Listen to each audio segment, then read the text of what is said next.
Welcome to blue IS. जैसा कि आपको पता है कि हमने आपको कहा था कि हम जो questions BPSC mains answer writing का जो दे रहे हैं उसके आंसर सिनॉप्सिस भी हम आपको देंगे। ये प्रोग्राम हिंदी और इंग्लिश दोनों माध्यम में है, जिसमें आपको पर डे एक क्वेश्चंस दिया जाता है, उसके अल्टरनेट डे में आपको उसके सॉल्यूशंस वीडियो फॉर्मेट में प्लस रिटेन फॉर्मेट में भी आपको ग्रुप के अंदर में प्रोवाइड करा दिया जाएगा। आप में से जो भी नए बच्चे हैं वो एक काम कर सकते हो। आप हमारा जो टेलीग्राम चैनल जो स्पेशली डिजाइन किया गया है बीपीएससी के लिए, आपको यहाँ पे दिख रहा होगा। आप टेलीग्राम पे सर्च करेंगे बीपीएससी बुल्लू आईएएस, तो यहाँ पे आपको मिलेगा और आप इस ग्रुप को ज्वाइन कर सकते हो, जहाँ पे इसकी पीडीएफ आपको मिल जाएगी। जो लोग निबंध वगैरह करना चाहते हैं, निबंध के लिए हमारा ग्रुप है इससे निबंध के लिए। आप देखेंगे इससे ब्लू आईएएस, आप इसको ज्वाइन करेंगे तो आपको यहाँ पे एससे राइटिंग का स्ट्रेटेजी प्लस एससे रिटेन भी मिलेंगे आपको। ठीक है, चलिए देखिए, हमने जो प्रश्न आपको दिया था, ये जो प्रोग्राम चलाया जा रहा है हमारे द्वारा, ये प्रोग्राम्स में जिन जो बच्चे 68th बीपीएससी दे रहे हैं और जो 69th की तैयारी कर रहे हैं, देखो होता क्या है ना कि पूरे 6 महीने आप प्रीलिम्स का तैयारी करते हो, प्रीलिम्स से फेल हो जाते हो, है ना। अभी आपने जिस प्रकार का प्रीलिम्स का नेचर देखे, तो ये कॉम्प्रिहेंसिव स्टडी है। आप ऐसा नहीं कि आप चार किताबें उठा करके बहुत अच्छे आप स्कोर्स कर लेंगे, जिनकी होती है अच्छी बात है। हमारे पास कुछ ऐसे बच्चे हैं जिनके 100 भी क्रॉस कर रहे हैं, किसी का 95 क्रॉस कर रहा है। अब देखो सच्चाई कितनी है वो तो अब रिजल्ट आने के बाद ही पता चलेगा। लेकिन मैं आपको यहाँ पे क्लियर कर दूं कि जिस प्रकार से हमारा यूपीएससी का मेंस आंसर राइटिंग प्रोग्राम चलता है, ठीक हमने बीपीएससी के लिए शुरू किया है। और आपको देखना इसमें हमने क्वालिटी से कोई कंप्रोमाइज नहीं होगा। जिस प्रकार से हम बीपीएससी के यूपीएससी के बच्चों को पर्सनल अटेंशन दे करके आंसर्स लिखना सिखाते हैं, उनके पूरे स्ट्रक्चर्स को बताते हैं, वही काम हम यहाँ पे भी करेंगे। तो आप लोगों में से जो भी नए हैं इस चैनल पे, तो आप ब्लू एस को जरूर सब्सक्राइब करें और वैसे स्टूडेंट्स को, नीडी स्टूडेंट्स को शेयर करिएगा अपने ग्रुप में, जिन लोग खास करके घर पे रह करके मेंस आंसर राइटिंग करना चाहते हैं। ठीक है, और इस वीडियोस को लास्ट तक देखना, इसमें हम आपको लास्ट में एक बहुत ही अच्छा बेनिफिट्स देने वाले हैं, जिसके हम आपसे 1 रुपया भी चार्ज नहीं करेंगे। ठीक है, चलिए देखो, सवाल यह था कि बिहार में कला के विकास पर संक्षिप्त टिप्पणी स्व उदाहरण प्रस्तुत कीजिए। ये सवाल हमने आपको दिया था। इस सवाल पे आने से पहले मैं आपको 4-5 साल से बीपीएससी में जो प्रश्न पूछे गए हैं, मैं प्रश्नों को बता देता हूँ। देखो 64वीं बीपीएससी में पूछा गया था, क्योंकि यहाँ पे क्वेश्चन 10-15 साल के एनालिसिस से एक चीज तो पता चला कि यहाँ पे क्वेश्चंस जो है ना प्री एजम्पशन है। यदि आप उस क्वेश्चंस को तैयार कर लेते हो तो you are better than other students. ठीक है, तो उसके यदि आंसर स्ट्रक्चर्स आपको मिल जाए, रिटन आंसर्स आपको मिल रहा है और साथ ही साथ उसके कॉन्सेप्ट को भी आपको यदि समझा दिया जा रहा है, तो मुझे लगता है कि ये स्ट्रेटेजी आपके लिए अच्छी होगी। देखो, एक क्वेश्चन था 64वीं बीपीएससी में, पूछा गया कि मौर्य कला तथा भवन निर्माण कला की विशेषताओं को स्पष्ट कीजिए तथा बौद्ध धर्म के साथ उसके संबंध पर प्रकाश डालिए। वहीं पे 68वीं बीपीएससी में पूछा गया कि पटना कलम चित्रकला शैली की मुख्य विशेषताएं का परीक्षण कीजिए। और 65वीं बीपीएससी में पूछा गया पाल कला तथा भवन निर्माण कला की विशेषताओं को स्पष्ट कीजिए। उसके बाद देखोगे कि 66वीं बीपीएससी में पूछा गया पटना कलम चित्रकला से।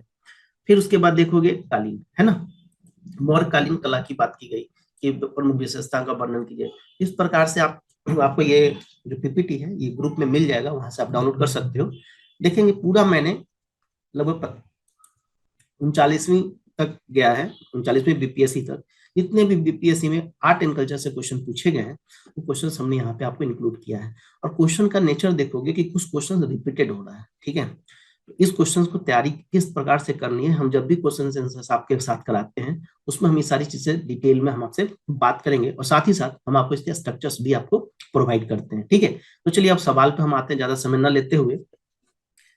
देखो इस सवाल का जवाब कैसे करना था, इसको एक स्ट्रक्चर्स में आपको बताता हूँ। अब हमारे पास बहुत सारे बच्चों का ये मैसेज आता है कि सर क्या फ्लो चार्ट हम कैसे बनाएंगे। देखो फ्लो चार्ट का नीड कहाँ पे है ये डिसाइड करना बहुत इंपॉर्टेंट है।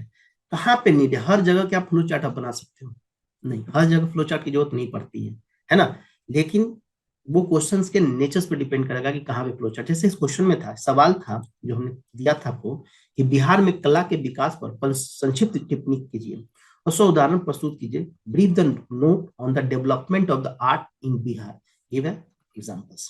क्लियर, इस प्रश्न को बच्चों ने पीडीएफ पे फॉर्मेट में भेजा था। ठीक है, और भेजना आपको कहाँ पे है, आप ये जो बीपीएससी बुल्लू आईएएस का जो टेलीग्राम चैनल से, वहां पे आप सेंड कर सकते हो, या इंटेलेक्ट ब्लू पे, बहुत सारे बच्चों ने इंटेलेक्ट ब्लू पे से इस पे भेजेंगे पर्सनली, हम उनसे जो बच्चे भेजते हैं हम उन्हीं को उनकी कॉपी चेक करके वापस कर देते हैं, ठीक है। तो देखो इस क्वेश्चन को तीन भाग में बांटा गया। एक तो प्राचीन काल में क्या था, आर्ट एंशियंट टाइम्स में कैसा रहा। दूसरा बात जो दरबारी कला है, जो राजकीय कला है उसको। और तीसरा फोक आर्ट यानी कि लोक कला। ये तीन स्ट्रक्चर्स में इस क्वेश्चन को डिफाइन किया गया। उसके बाद खास करके देखोगे कि आधुनिक काल में बिहार की कला को कैसे आप डिफाइन करते हो, क्योंकि यहाँ पे दो स्थापत्य एवं चित्रकला को विकसित किया गया, और यहाँ पे देखोगे स्थानीय तत्व शामिल रहे। खास करके यहाँ पे हमने कुछ एग्जांपल्स में यूरोपीय गोथिक शैली की बात, पुनर्जागरण के टाइम की, और कुछ हॉलैंड पद्धति, हॉलैंड के स्ट्रक्चर्स के अकॉर्डिंग है। जैसे इस सवाल का जब जवाब लिखना था तो आपको जो इंट्रो है उसमें आपको इस तरह से बता सकते हो कि संस्कृति क्या है ना। संस्कृत के विभिन्न पक्षों को जब आप देखते हो तो उसमें कला, रचनात्मकता की अभिव्यक्ति एवं संस्कृति की विचारधारा की भी परिचय होती है, ऐसी मानी जाती है। क्यों? क्योंकि बिहार प्राचीन काल से देखोगे संस्कृति और कला के क्षेत्र में अद्वितीय स्थान रखता है। एक अलग ही यूनिकनेस है बिहार की। आप सोचो, गौतम बुद्ध से लेकर के जैन तक, अशोक से लेकर के मौर्य काल से लेकर के आप देखते हो कि किस प्रकार से कला का एक उद्भव आपको दिखता है। और न केवल एंशियंट हिस्ट्री में, मॉडर्न काल में भी आपको दिखेगा। जब ब्रिटिश भी आएंगे तो यहाँ का स्थापत्य कला को आप देखिए किस तरह की मॉडिफिकेशन होती है, ठीक है। तो हमने इस क्वेश्चन का जो आंसर आपको लिखना था उसमें आपको प्राचीन कला के बारे में दो तीन लाइन में बतानी थी। ये आंसर मैंने पहले ही कहा था कि इंग्लिश और हिंदी मीडियम दोनों में ही प्रोग्राम चलाया जा रहा है, ठीक है। यहाँ पे आप आंसर्स को लिख सकते हैं। दूसरा, जब प्राचीन कला का डिस्कशन कर लेंगे यहाँ पे दो चार लाइन में यहाँ पे लिख लोगे, उसके बाद आपको आकर के जो कोट कला है, कोट आर्ट जिसको बोलते हो, दरबारी कला यानी कि जो राजकीय कला है, उसके बारे में आपको एक दो लाइन में बतानी है। उसके बाद आपको लोक कला यानी फोक आर्ट के बारे में बताना था। तो इस तरह से इस क्वेश्चन को सॉल्यूशंस करना है। पहले तो आपको बता देना है एंशिएंट टाइम का, दूसरा कोट आर्ट समय का, और लोक कला यानी फोक आर्ट्स के बारे में बतानी है। उसके बाद कि किस प्रकार से मौर्योत्तर काल में ये चीजें दिखती हैं, गुप्त काल में किस प्रकार से दिखता है ना। क्यों? क्योंकि क्वेश्चन ही डायरेक्ट आपसे पूछा जा रहा है, ध्यान समझिएगा। क्वेश्चन क्या पूछा रहा है? संक्षिप्त बताना, पूरा डिटेल में नहीं जाना है। हमने क्वेश्चन में क्लियर कर दिया है, समरी इस टाइप का है, संक्षिप्त है, ज्यादा डिटेल्स नहीं करनी है। तो आपको एक डेवलपमेंट, एक विकास क्रम को समझाना है, ठीक है। और उसके बाद जो लास्ट में आता है कि आपको कैसे बताना है कि आधुनिक समय में कैसा रहा, यानी आधुनिक काल में बिहार में कला को, जो मैंने कहा था अभी, यूरोपीय गॉथिक शैली की बात कर लो, कुछ एग्जाम्पल्स यहाँ पे ऐड कर लो, ठीक है। एग्जाम्पल्स को साथ रख के, और लास्ट में कंक्लूजन वे में आप कह सकते हो कि हम कह सकते हैं कि प्राचीन काल से आधुनिक काल तक बिहार में कला के विभिन्न रूपों, यानी जैसे स्थापत्य कला, मूर्ति चित्रकला आदि का निरंतर विकास होता रहा है। बिहार में कला के विकास की समृद्धि एवं गौरवशाली परंपरा रही है, जो वह सिर्फ बिहार न केवल बल्कि भारतीय संस्कृति के लिए भी क्या है, एक अमूल्य विरासत है। इस प्रकार से आप इस प्रश्न को कंप्लीट कर सकते थे। मैंने आपके साथ इंटरेक्शन करने का मेरा उद्देश्य यही है। हम लोग का कोशिश ये होता है कि हम लोग साथ में एक इंटरेक्शन करेंगे। जो मैंने कहा था कि आप लास्ट में वीडियोस में आओगे तो आपको हम वो चीजें बताएंगे कि हमें आप क्या दे रहे हैं, आप देखेंगे।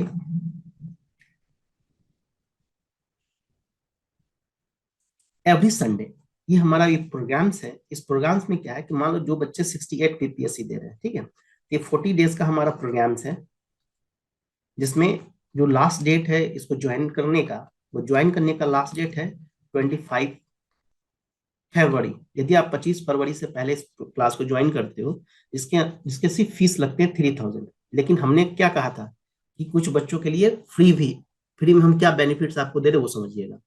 देखिए, जो बच्चे ज्वाइन करेंगे उनको तो ऑब्वियस ही बात है, हम आंसर राइटिंग में GS paper 1, GS paper 2, data interpretation और एस्से राइटिंग।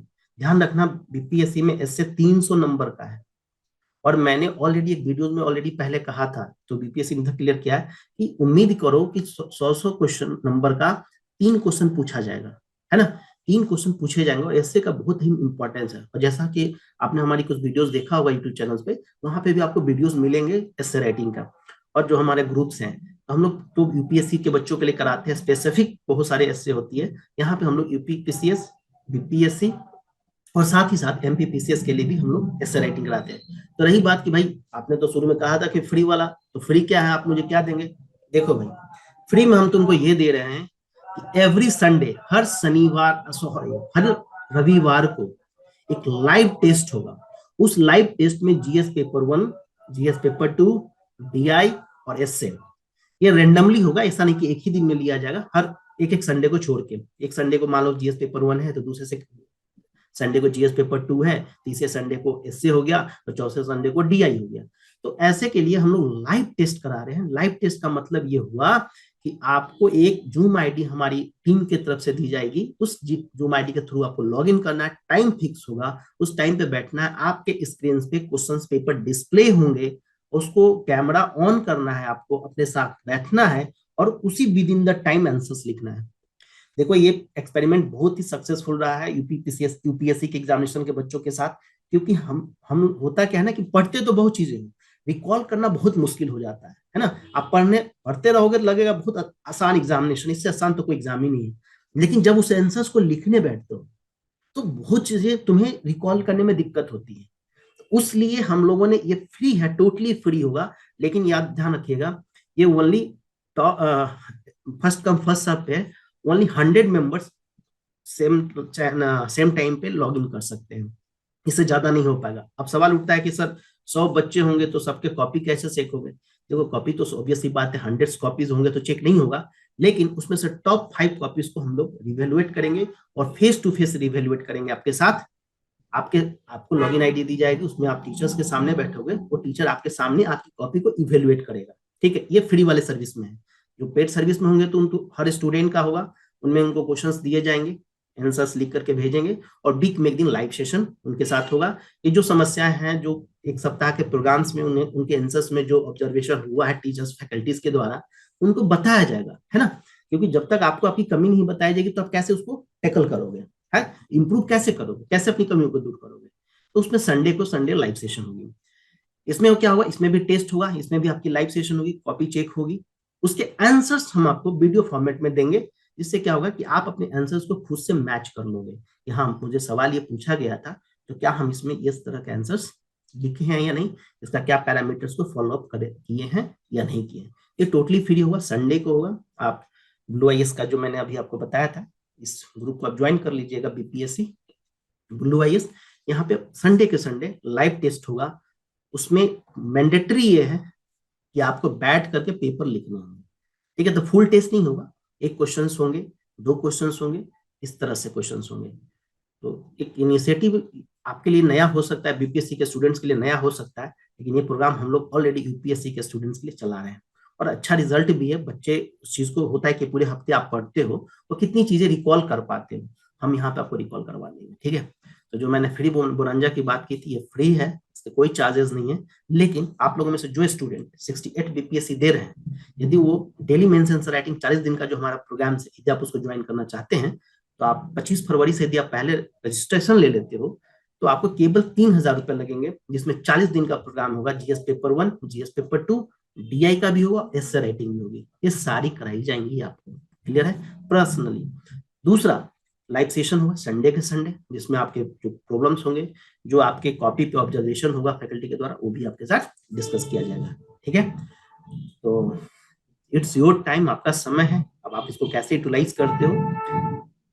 क्योंकि देखो एक बात हमेशा याद रखना, आंसर राइटिंग लोग एक दिन का खेल नहीं होता, इसके लिए समय लगता है और एक एक कदम, एक एक स्टेप आपको आगे बढ़ाना होगा, है ना। क्यों? क्योंकि पढ़ना तो बहुत कुछ है, पढ़ते बहुत कुछ हो, उसको रिकॉल करना और अपनी भाषा में लिखना, है ना, ये बहुत चैलेंजिंग टास्क है। और जब हम लोग आपके साथ काम करें, हमारी पूरी टीम काम कर रही है, तो फिर आपको दिक्कत नहीं होनी चाहिए। तो चलिए मिलते हैं हम लोग नेक्स्ट क्लास में। Thank you.